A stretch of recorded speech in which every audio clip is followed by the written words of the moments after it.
एक आदमी बहुत हिंसा प्रवृत्ति का था, चोर था और हिंसा में उसको सुख मिलता था। जैसे अलग अलग वो इतना तमोगुणी था, जब किसी को काटता और तड़पता तो उसे सुख मिलता था। सैकड़ों हजारों को ऐसे काटता था। एक दिन एक महात्मा उसके मार्ग से जा रहे थे, मिल गए। उसने उनको भी वैसे ही प्रताड़ित करना चाहा। तो भगवत प्राप्त महात्मा थे, उन्होंने कहा कि बच्चा, इससे तुमको क्या मिलता है? तो संतों के दर्शन से, संभाषण से अंतःकरण की मलिनता का नाश होता है। यदि अभिमान त्याग कर संतों के पास जाया जाए तो एक एक कदम यज्ञ के समान होता है। संत दर्श को चालिए तज माया अभिमान। जो भगवान में वास्तविक रमण करने वाले महापुरुष हैं, उनका प्रभाव होता है। उस पापात्मा जीव की हिम्मत नहीं हो रही थी उनकी तरफ देखने की। उनका बेटा तुम ये सब क्यों करते हो? तो उन्होंने उनका सुख के लिए करता हूं, संपत्ति छीनता हूं, मारता हूं। ऐसे बोले, अभी तुम सुख की पहचान ही नहीं जानते हो, किसे सुख कहते हैं?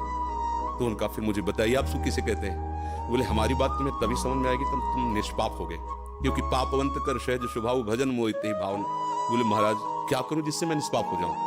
तो कहा, हमारे भारत में पवित्र देश है, उनमें आप भ्रमण करो, अवगाहन करो, तुम पवित्र हो जाओगे। निष्पाप करने के लिए हमारे बहुत से तीर्थ हैं भारत में, तीर्थपाद प्रभु ने उनको प्रकट किया है। तो महाराज हम कब जानेंगे पवित्र हो गए? तो सिद्ध महापुरुष थे, उन्होंने एक शुष्क लकड़ी दी, सूखी हुई लकड़ी दी, कहा इसे ले जाओ और जब ये हरी होने लगे, इसमें किनगा आने लगे, तो तुम समझ लेना तुम निष्पाप हो गए। चला गुरु को प्रणाम करके 10 किलोमीटर चला हुआ, शाम हुई। एक वृक्ष बड़ा था, उसके नीचे रुका। गांव में रहने का स्वभाव उसका नहीं था, और उसमें 4-5 चोर बैठे हुए थे, और वो नीचे जड़ में ऐसे जाके बैठ गया। रात्रि बीती तो तीर्थ याटन को जाएंगे।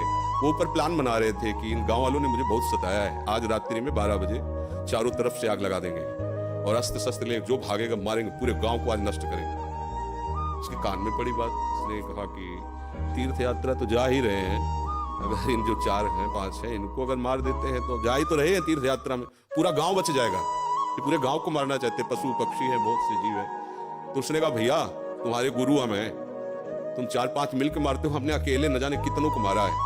आओ हम तुम्हें सलाह बताते हैं कैसे पूरे गांव को नष्ट करना है। तो चारों कूदे थोड़ी पड़ेंगे, एक ही एक आएगा। चारों को मार दिया। सोचा अब यहाँ हिंसा हो गई, नहीं रुकेंगे। लकड़ी उठाई तो हरी हो गई। उनका गुरुजी ने कहा था जहां हरी हो जाए वापस चला गया। वहां गया संत भगवान, संत ने कहा हम जानते थे कि तुम ऐसे स्वभाव वाले हो कि तुम्हें तीर्थ यात्रा सुहाएगी नहीं, वापस आ गए। तो उनका भगवान आपकी आज्ञा पर, आपने कहा था हरी हो, देखो हरी हो गई। बोले कौन से तीर्थ में? बोले तीर्थ ले किया, 4 को और मार दिया है। बोले बताइए कैसे? उन्होंने बोले देखो बेटा, पहले स्वार्थ के उद्देश्य से मारते थे तो पाप हुआ, लेकिन पूरे नगर के बचाने के लिए 4 को मारा। बोले उद्देश्य आपका दूसरों के सुख के, इसलिए मारना ये आपको तीर्थ याटन से भी अधिक पवित्र करने वाला हो गया।